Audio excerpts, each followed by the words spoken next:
Adventure Canada's 2018 Out of the Northwest Passage expedition was scheduled to begin at Kglucktuq, formerly Coppermine, to Goa Haven, Peel Sound to Beechey Island, Lancaster Sound to Grise Fiord, Smith Sound, Ilulissat, Sisimiut, and ending at Kangerlussuaq.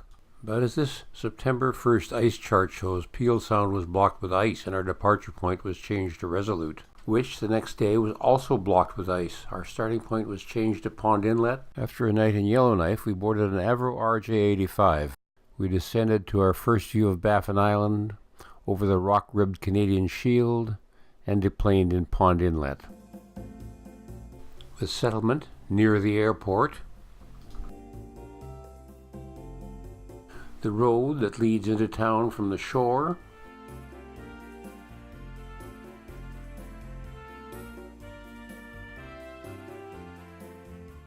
I enjoyed a few minutes' conversation with this young woman.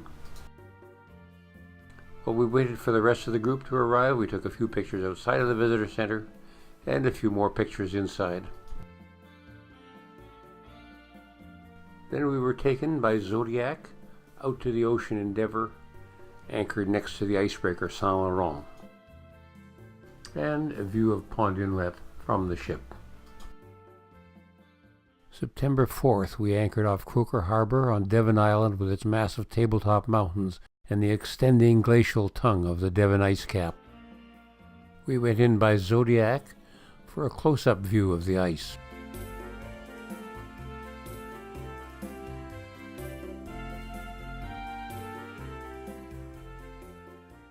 Chris, our geologist, told us about flying over the island. We flew over the Devon ice cap on a really clear blue sky day, and it was possible then. And what we saw was bare footprints of polar bears right at the top of the ice cap. And late afternoon, back to the Ocean Endeavour. Our visit to Dundas Harbour began with educational talks. So if we just have a look back here at this hill behind us, left on the skyline, and towards us, coming towards us, are debris materials that have been spalled off the outcrop and moved down slope, and these are what are called talus fans. So there's a walrus haul out. See that? There's like a little island right there. So oftentimes when we come here, there are walrus. So Inuit lived in settlement down here and over there. And so if they got a bunch of walrus, that would be too much meat to eat all at once. So they would build these little caches. So it start with small stones and then put bigger stones. And they try and pack it really tightly so the weasels couldn't get in. And then they'd put a big slab on top to try and keep the polar bears out. And they might put some of the aromatic plants on top. So they might put mountain heather on top to try and mask the smell of the rotting meat. And you could eat the meat maybe a year later, and it's very smelly, apparently delicious. I lived in Iqaluit for 12 years, and I just could not bring myself to eat it. What we're looking at here is actually a sod house, where people often choose sort of like nice flat area that has a really great view, and this sort of checks all those boxes.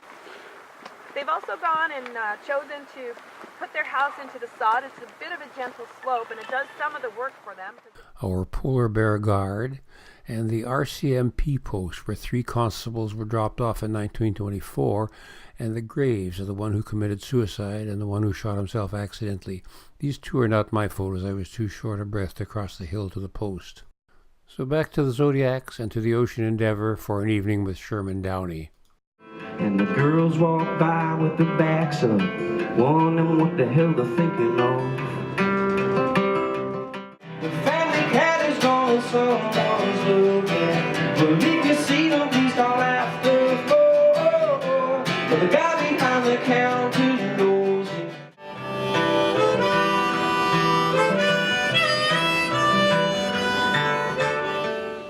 September 6th was an at-sea day off the coast of Devon Island, Earth's largest uninhabited island, and the site of the Houghton crater used by scientists as an analog for the surface of Mars. These distant white humps are beluga whales.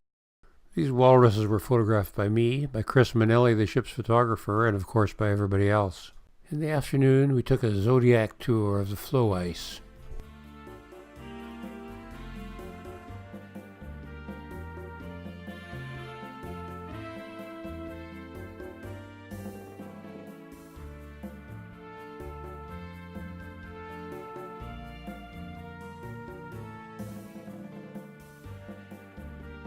Before returning to the ship, back aboard, let me show you around the lifeboats, the starboard promenade deck, where everything is ship-shape, the stern deck, and the hot tub. This is where the Zodiacs are stored, and this is how they are launched, and how they are brought alongside for boarding.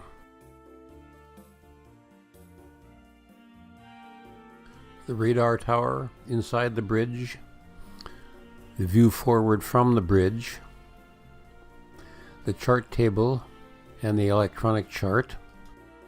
In the passenger area, the Compass Lounge with its library, the Nautilus Lounge where we have our meetings, the art display outside of reception, the Polaris Lounge where we take our meals.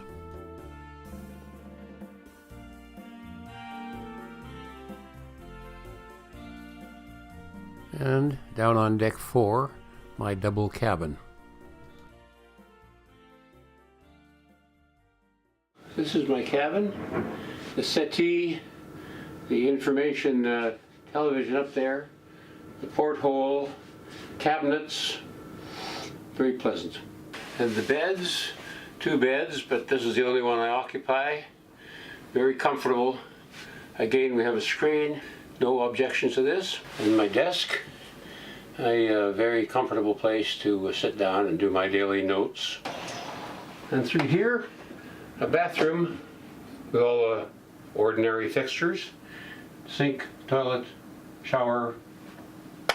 That's it. On our way to Bylot Island, we paused to see some polar bears on the ice. We passed the bird sanctuary cliffs of Cape Hay and an iceberg, before going ashore in Surmullik National Park, which covers the entire island.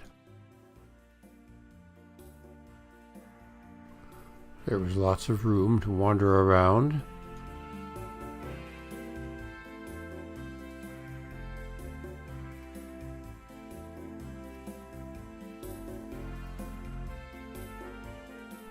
Between a distant glacier and a few small lakes, and these really strange watercourses.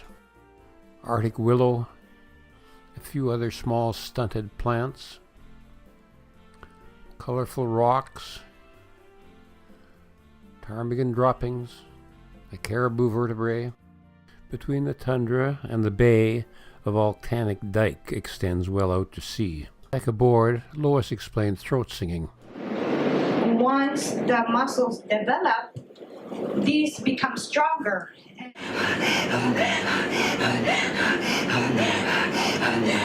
This song is about him and how he sounds his greeting when he meets new people out on his journey.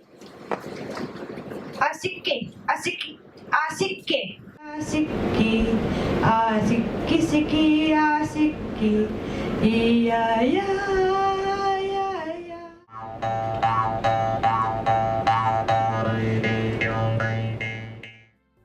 On September 8th, we returned to Pond Inlet. We trekked up to see a reconstructed sod house. Spoke briefly to a local woman before we joined a guide who led our group for a walk along the shore.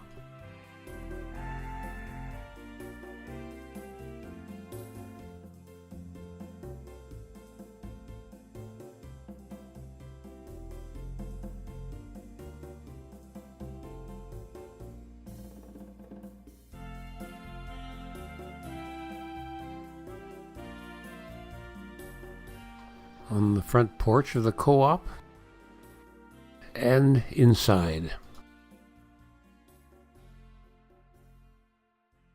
In the community center, they were packing up from a flea market and getting ready to present traditional Inuit entertainment. Before we do our cultural performance, we're going to start off with Abby Lutuba singing our national anthem, O Canada, in Inuktitut.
And the show ended with a couple of traditional competitions.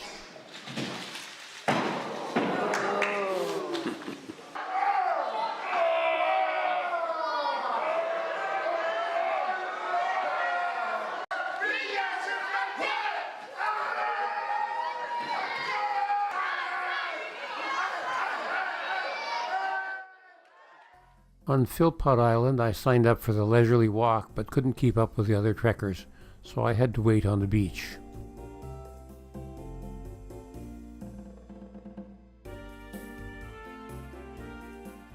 The Zodiac cruise, waiting on the beach for the walkers to come back, keeping themselves busy with artistic endeavors. I took one of the first Zodiacs back to the ship.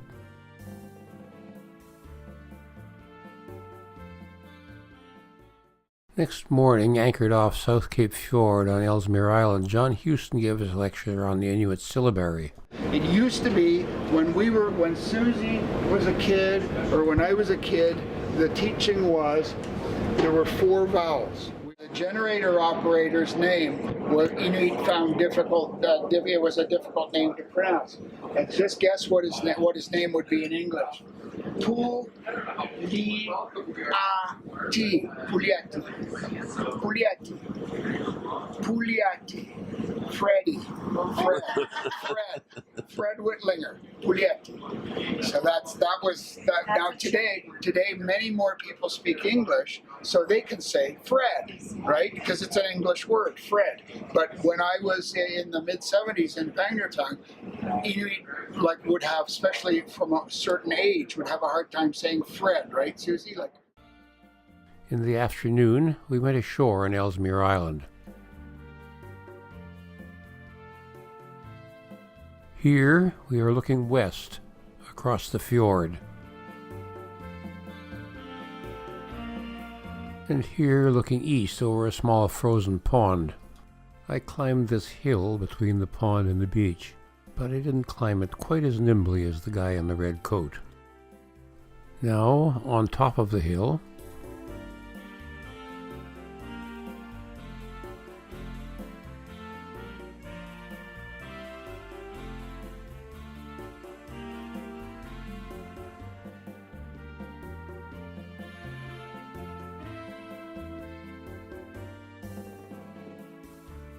returning to the beach and the Zodiacs, we had to climb down a loose gravel bank of glacial outwash. We checked out a recently rolled iceberg on our way back to the Ocean Endeavour.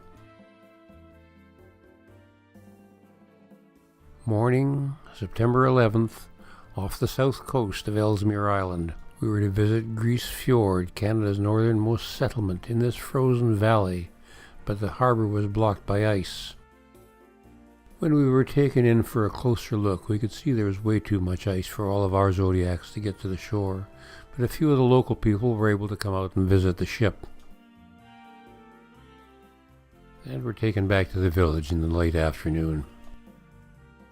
On September 12th, we were off the coast of Greenland to visit the long-abandoned settlement of Atoll at 78 degrees 15 minutes, the northernmost point of our voyage. Pausing on our way into the fjord to observe a herd of muskox. We landed near the mouth of a small stream and walked inland past a dilapidated cabin, an ancient fire ring, small plants, muskox droppings and hair. Further inland, a muskox skull, a caribou skeleton, and towards the height of land, another skull and an Arctic hare. The greener south-facing north side of the valley is the source of a small watercourse. There's a small glacial lake beneath the imposing cliffs of the south slope. Several people walked as far as the foot of the glacier before heading back to the ship to take part in Viking night.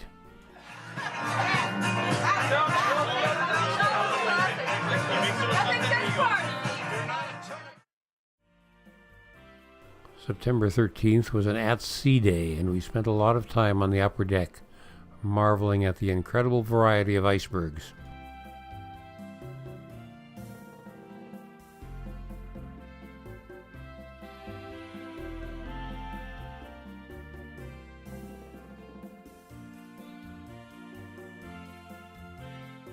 At Upper Narvik, our next destination, we stood on deck and watched the ship pass between two massive headlands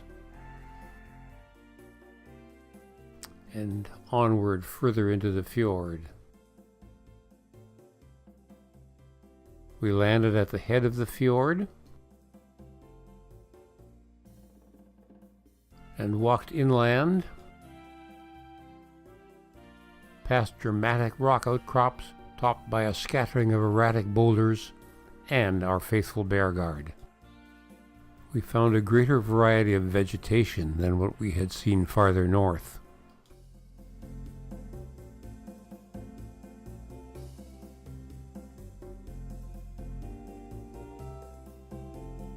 Between the head of the fjord and the far side of the peninsula, I walked around a small freshwater lake.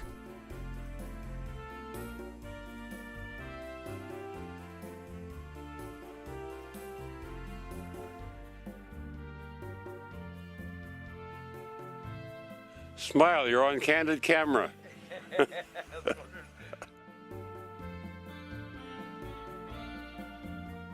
Once again, late afternoon, the explorers are heading back to the beach.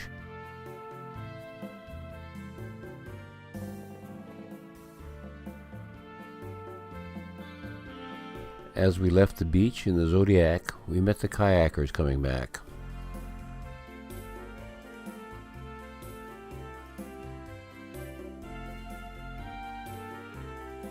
Beyond another rocky point, back to the Ocean Endeavour.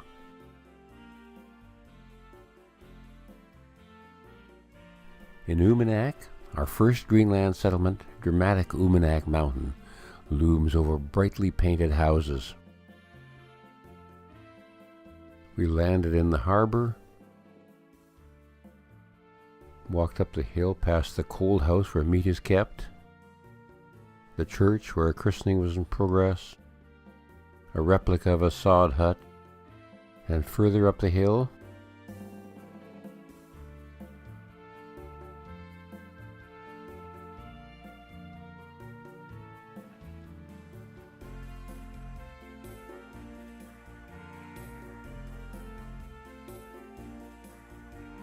Umanak may be dwarfed by the immensity of the scenery, but it's full of fascinating details of life in this remote corner of the world.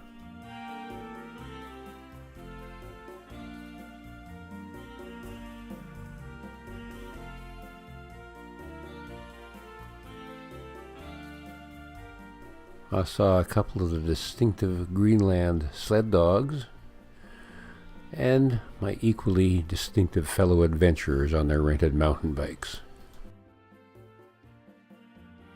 Back down by the harbor, this is the shopping center. Some of its advertised produce, a seal skin,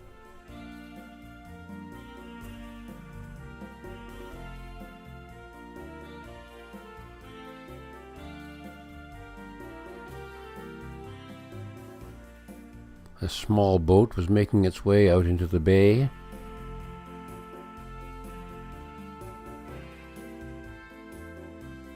Where we returned to the Ocean Endeavour for the famous polar dip.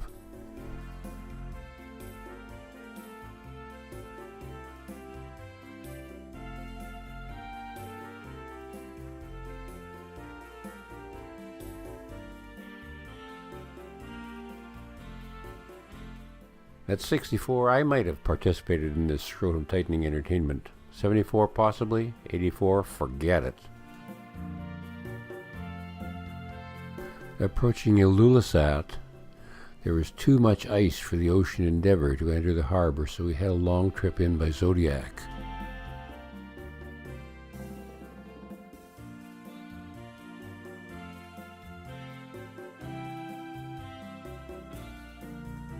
Followed by a bus ride to the airport, where we boarded an Italian-built Tecnam Traveler.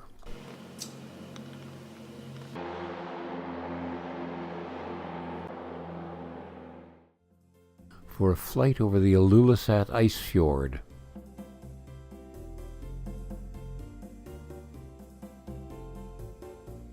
And the Semik-Kujalik Glacier.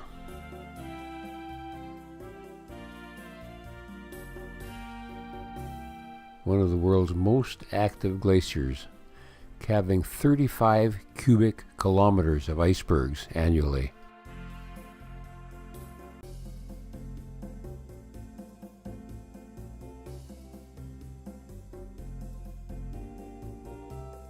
The glacier has made Ilulissat a tourist attraction and a popular destination for cruise ships.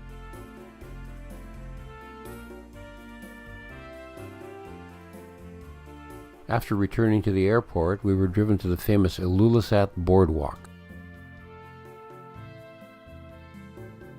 With its Precambrian outcrops and bogs and tiny Arctic plants,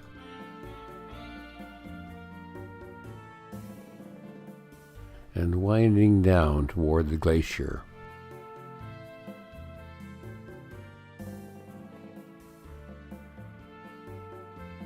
Crossing a mossy watercourse towards stony hills and a viewpoint overlooking the ice.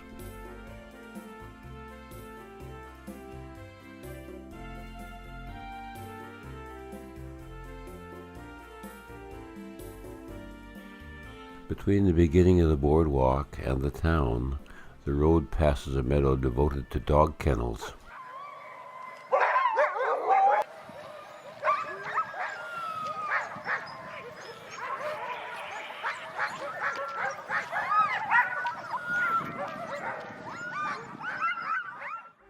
Beyond this imaginative sign and this boatyard, the main road winds through the village.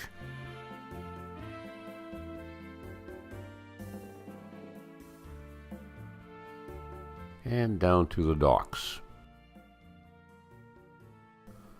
Local vessels, a harpoon gun, maritime debris, and all the usual dockside activities.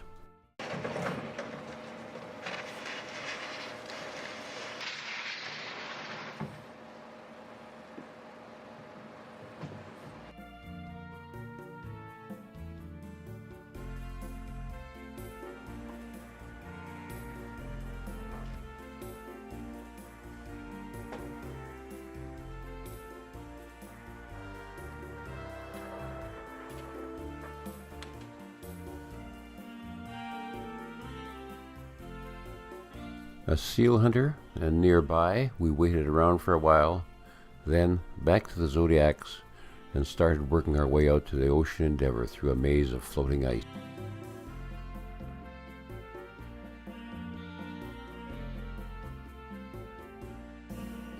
Sisimiut, we tied to the dock in another harbor where, once again, I was attracted by all the colorful details.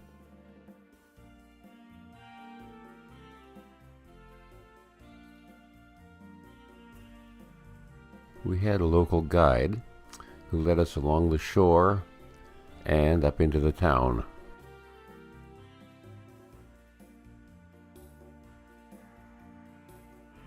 The old church was prefabricated in Denmark in 1775. The new church dates from 1926. This is Jorgen Olsen, a supporter of home rule for Greenland. I eventually left the tour and continued a solo walk around Sisimiut.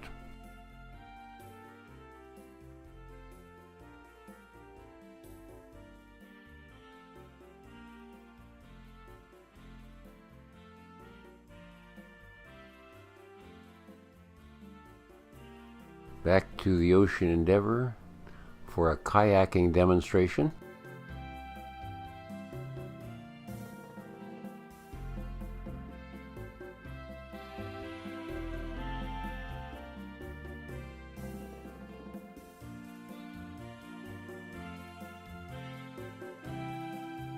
And a group photo. For our last night aboard, a clear sky, sunset, moonrise, and then Variety Night, which began with a song by Lois and Ashley.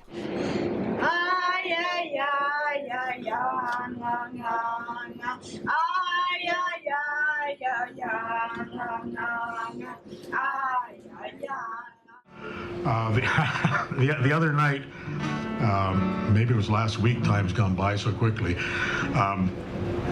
Sherman was nice enough to let me kind of late at night go to the back of the stage and just play the guitar a little bit. My fingers were... Ladies and gentlemen, I'm very sorry for the interruption, but we have spotted the Aurora Borealis. Out and set the camera on manual focus and infinity, came back in, forgot to reset it. The rest of the variety show was hopelessly out of focus, but I did get some audio. Line through a land so wild and savage, and make a northwest passage to the sea. Westward from the Davis Strait, 'tis there 'twas said to lie, the sea route to the Orient, for which so many died. Seeking gold and glory, leaving weathered, broken bones, and a long forgotten, lonely cairn of stones. On our last day in Kangerlussuaq, they sent us on a tundra tour, first north to one height of land, then to the bridge over the Watson River, where you can still see traces of the great washout of July 2012, shown on this YouTube video, when a sudden blast of warm air caused a flash flood of meltwater from the partial collapse of the Russell Glacier. Then south to another height of land, overlooking the Watson River, with a distant view of the Greenland ice cap and rock outcrops ground smooth as glass by the ice. Then to the airport for a scheduled 4:30 departure, where this aircraft finally got us off at 10:20 and into Toronto 2:45 local time.